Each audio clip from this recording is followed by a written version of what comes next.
Selamat siang, selamat bertemu kembali dengan Bu Lucy pada pelajaran agama Kristen. Anak-anak, pada siang ini kita bertemu di bab 3. Ya. Di pengantar yang sudah Bu Lucy kirimkan, Bu Lucy sudah membagikan untuk semester 1 ini kita ada berapa KD, dan itu bisa kalian baca. Kenapa harus meloncat dari bab 1 ke bab 3? Karena bab 2 nanti ada di semester 2. Jadi kita saat ini akan belajar di bab 3 yang berjudul bertumbuh sebagai keluarga Allah. Bacaan Alkitab pada bab 3 yaitu pada Yohanes 15 ayat 1 sampai dengan 8. Kemudian di Lukas 8 ayat 4 sampai dengan 15 dan di Mazmur 1 ayat 1 sampai dengan 6. Anak-anak, definisi masing-masing tentang keluarga yang berbahagia. Definisinya apa? Setiap manusia itu mempunyai definisi masing-masing tentang keluarga yang berbahagia. Mungkin ada yang berpikir bahwa keluarga yang berbahagia itu adalah keluarga yang berkecukupan secara ekonomi. Ada lagi mungkin yang berpikiran bahwa keluarga yang berbahagia adalah keluarga yang terpandang status sosialnya. Atau mungkin keluarga yang berbahagia itu keluarga yang setiap harinya bisa makan makanan yang enak-enak, bisa berlibur ke luar negeri, bisa membeli apapun yang diinginkan. Atau juga keluarga yang berbahagia itu adalah keluarga yang sang ayah adalah orang yang mempunyai jabatan tinggi dan dihormati oleh banyak orang. Kemudian anak-anaknya berpendidikan tinggi dan kemudian bekerja di perusahaan besar dengan gaji yang tinggi pula.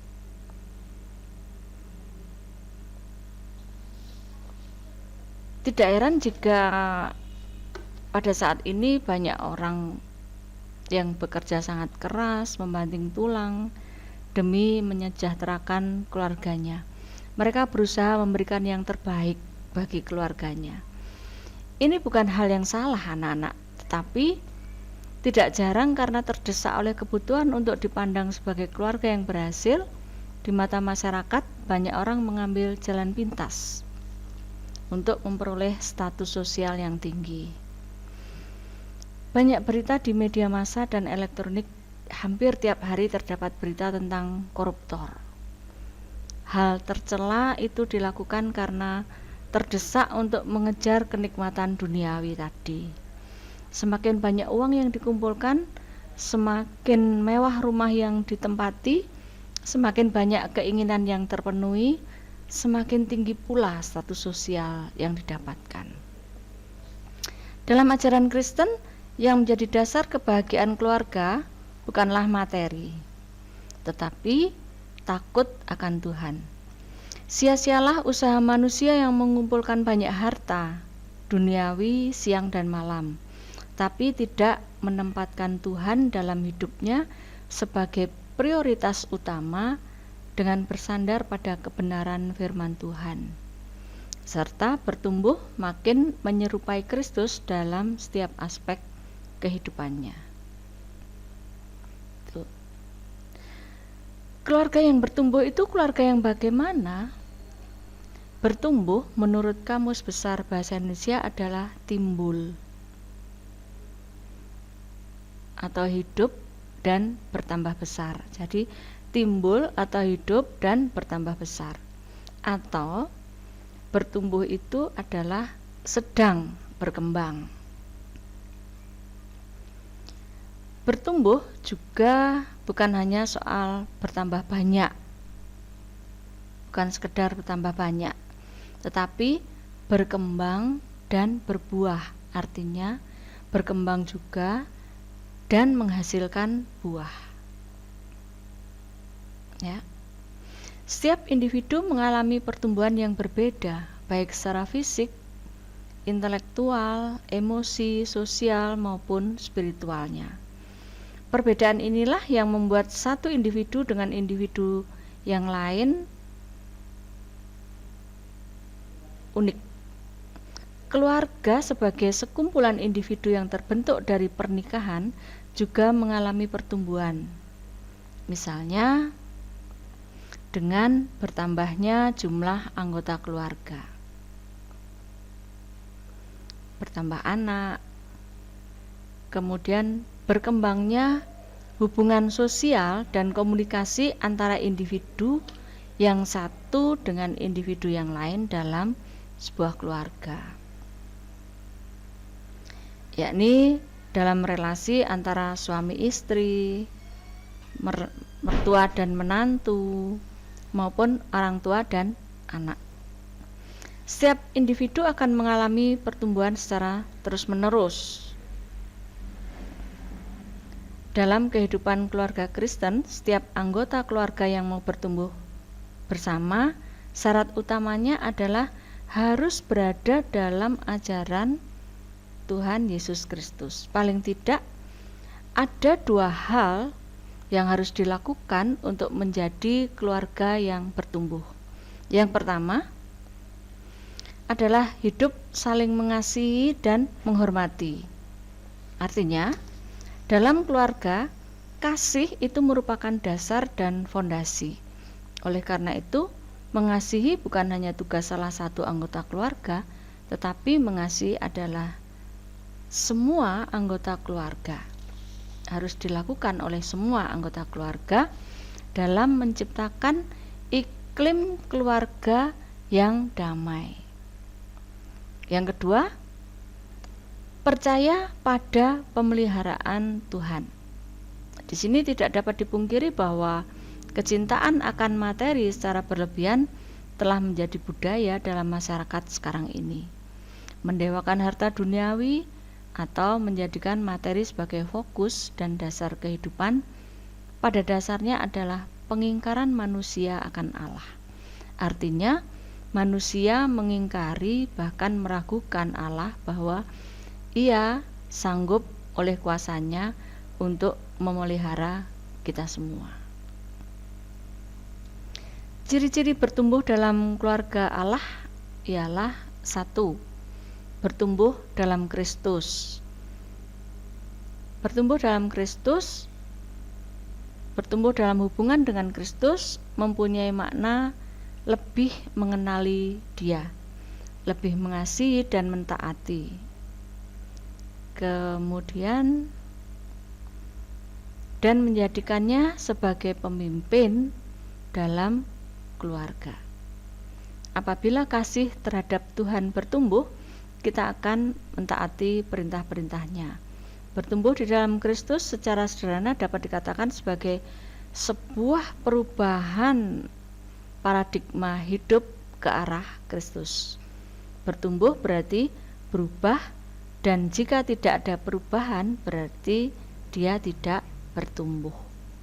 Kalau keluarga ini tidak ada perubahan ke arah Kristus, maka keluarga ini bisa dikatakan bahwa keluarga ini tidak bertumbuh.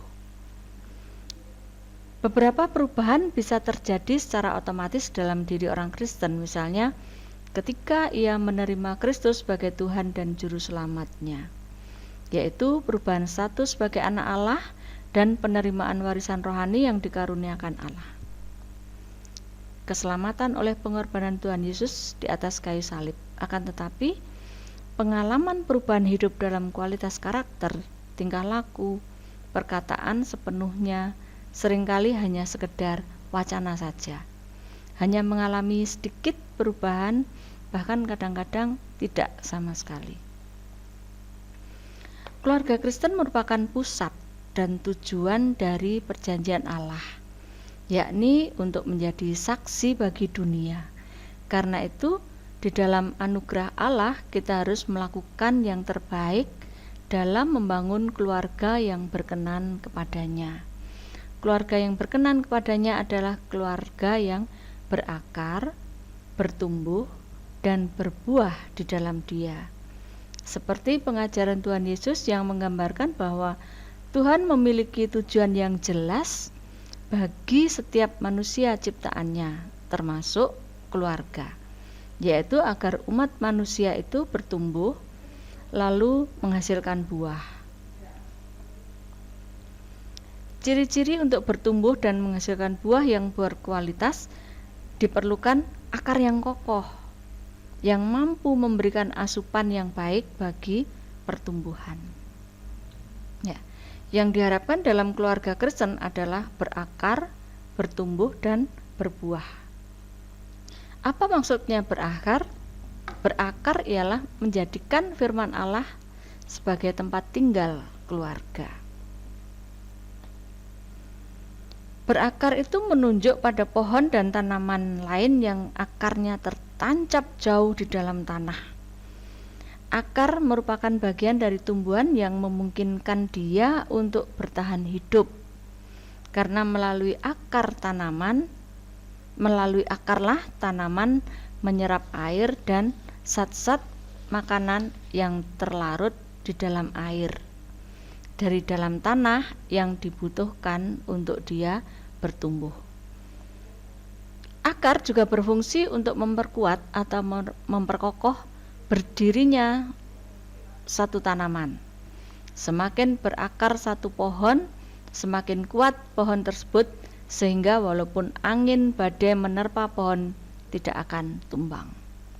Juga meskipun musim kemarau panjang, pohon tidak akan layu dan mati karena akarnya tertancap jauh ke dalam tanah. Tetap dapat menyerap air dan nutrisi yang dibutuhkan oleh pohon dalam pertumbuhannya. Sama halnya dengan keluarga yang berakar dalam Kristus. Sumber kehidupan keluarga akan mampu menghadapi setiap persoalan hidup yang menerpanya. Persoalan hidup yang dialami keluarga merupakan proses pembentukan iman dari Tuhan dalam hidup manusia agar manusia menjadi semakin kokoh. Dengan akar yang kuat di dalam Kristus dan dengan menjadikan Kristus dasar kehidupan, maka iman kita akan semakin teguh, karena setiap manusia yang percaya kepada Tuhan tidak bisa terlepas dari proses menuju kedewasaan dalam iman. Keluarga yang berakar dalam Kristus itu berarti menjadikan firman Allah sebagai tempat tinggal keluarga. Keluarga perlu terbiasa dengan isi Alkitab, pola-pola, ritual-ritual yang khas dari firman Allah. Berada dalam rumah firman Allah berarti keluarga memahami cara pandang kepada dunia dari perspektif iman atau dari sudut pandang kasih Allah. Yang kedua, keluarga menyampaikan iman para leluhur kepada anggota keluarganya. Penekanan bukanlah ikatan biologis, melainkan nilai-nilai Kristiani, impian-impian, motif-motif Kristiani dari generasi sebelumnya. Hal ini sangat penting dalam proses orang dewasa membentuk kehidupan rohani generasi selanjutnya. Yang kedua adalah bertumbuh. Bertumbuh berkaitan dengan masalah perubahan.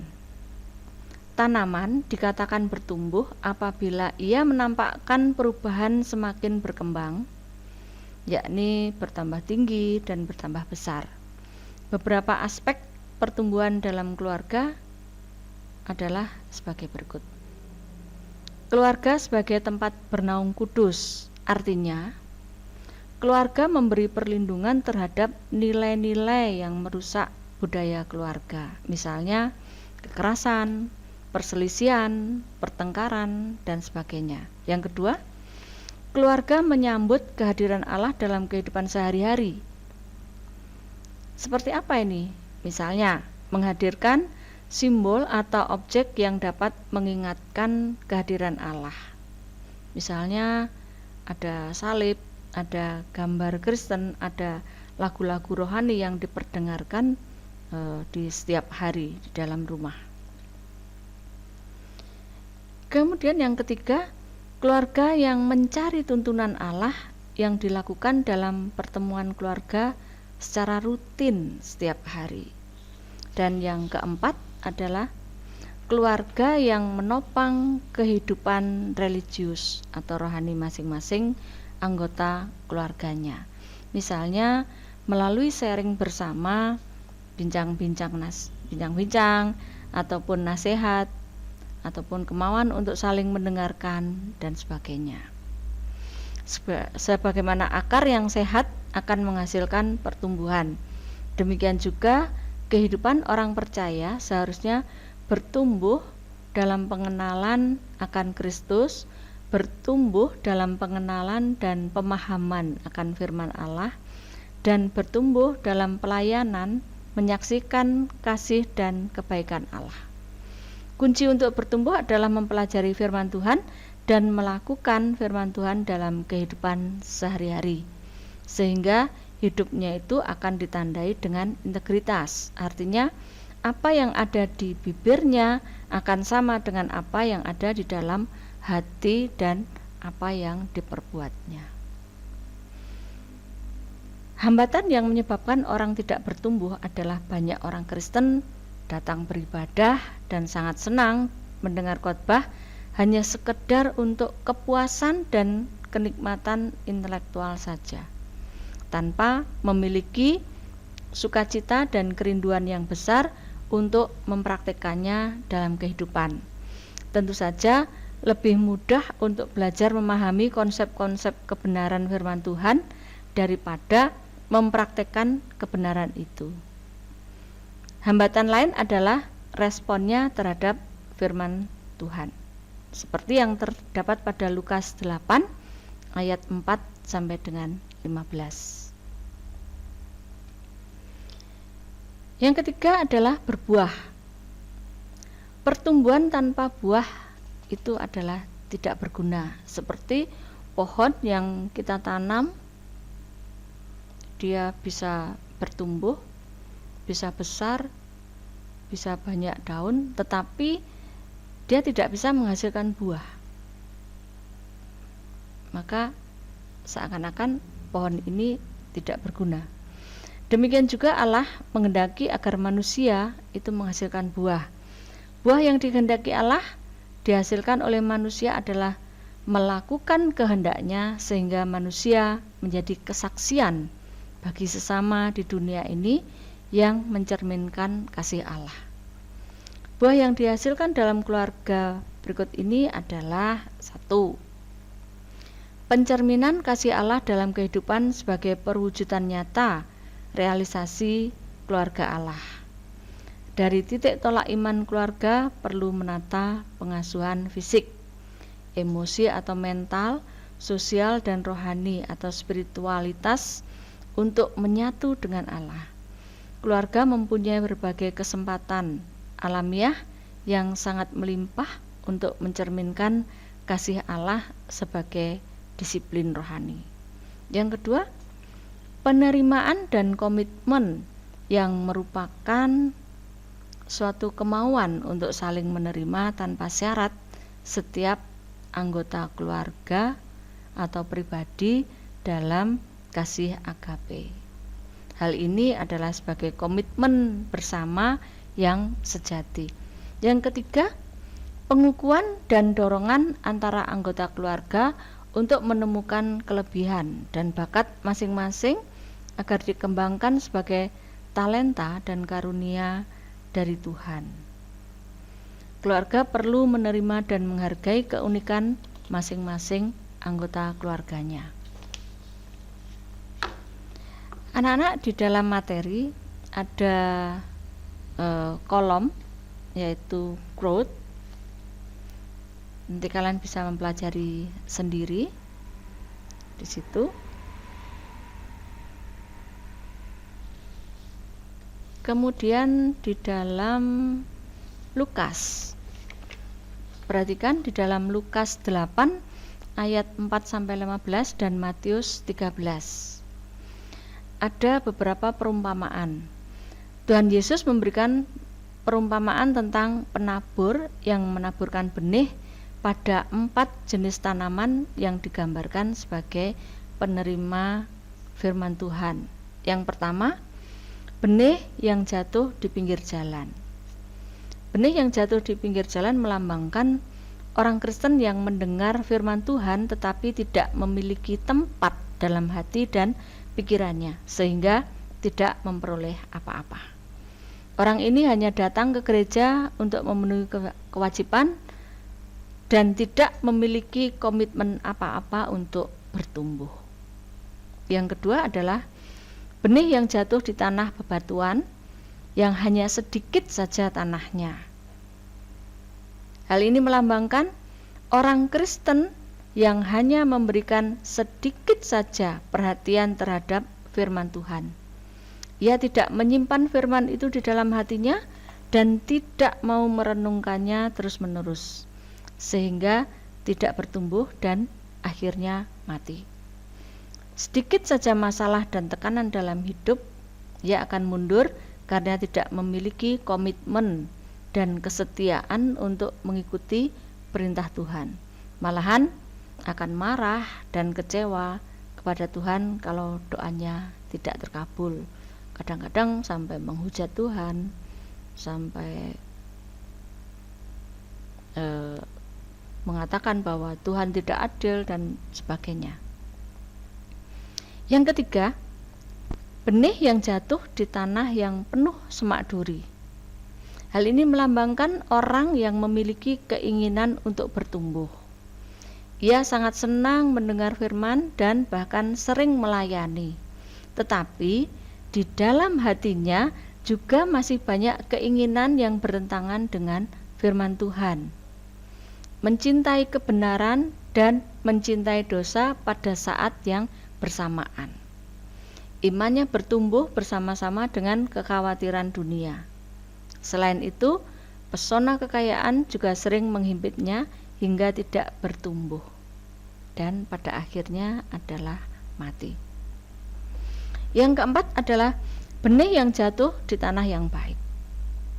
Hal ini menggambarkan orang Kristen yang serius dan sungguh-sungguh terhadap kebenaran firman Tuhan.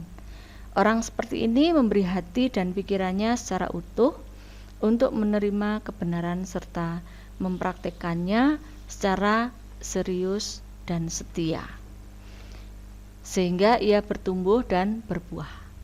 Berbuah adalah tanda perubahan dan pertumbuhan. Buah yang lahir dari pertumbuhan adalah perubahan pada kualitas total hidup orang Kristen yang setia pada Allah dan firman-Nya. Itulah yang kira-kira bisa Bu Lucy sampaikan pada bab 3. Untuk tugas dan materi bisa kalian lihat di Google Classroom. Tetap semangat, tetap belajar di rumah, jaga kesehatan. Salam untuk keluarga di rumah. Tuhan memberkati kita semua.